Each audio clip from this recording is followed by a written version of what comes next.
Get ready for a thrilling twist in the world of college golf, where young talents are rewriting records and battling it out under the Ohio sun.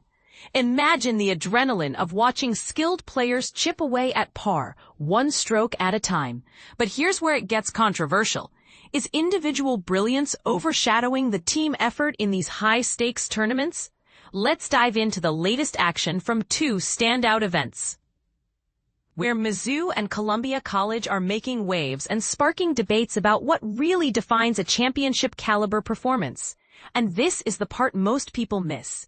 The underdogs rising and the records tumbling, proving that golf isn't just about the swing, but the stories behind each hole.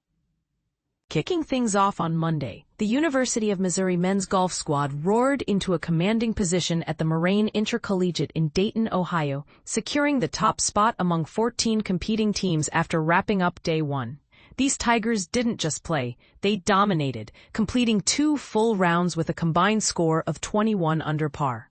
That's 547 total strokes, meaning they were well below the expected score on each hole, which is a fantastic feat for golf enthusiasts to appreciate. For beginners wondering what that means, think of par as the target score per hole, usually around 70 to 72 for 18 holes, and going under means shaving off strokes through precise drives, clever putts, and smart course management. Their first-round tally of 269 even tied for the 4th best single round in the program's rich history, setting a high bar right from the start.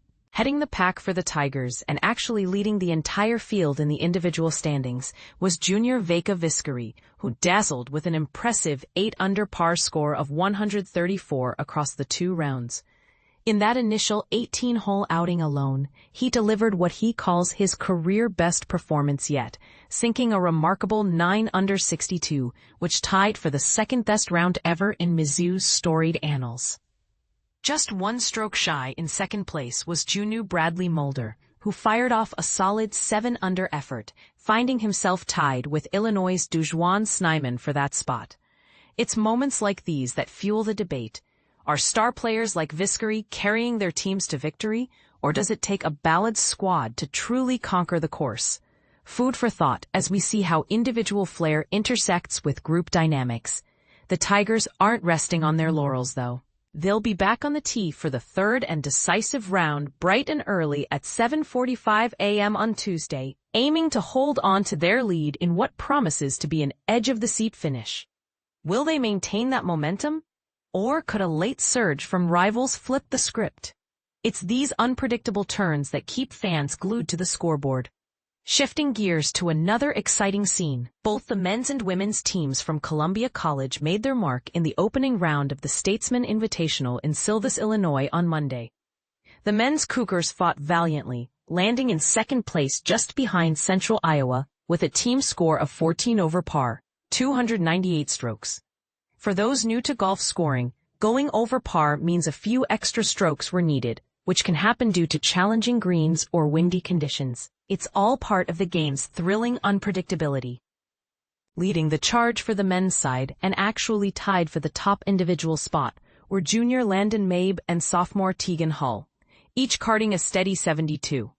On the women's front, the team wrapped up the dough in 5th place out of 9 squads, posting a 61 over par score of 349. Senior Camryn Swinfard stood out as the women's leader, securing 3rd place with a 7 over 79, showing grit despite the tougher conditions that might have tested even seasoned pros. Both Columbia College teams are set to return for round 2 on Tuesday morning, ready to build on their early efforts. It's intriguing to ponder. With the men's team so close to the lead, could they pull off an upset? And for the women's side, is there untapped potential that could catapult them higher in the standings? These scenarios highlight a broader controversy in college sports.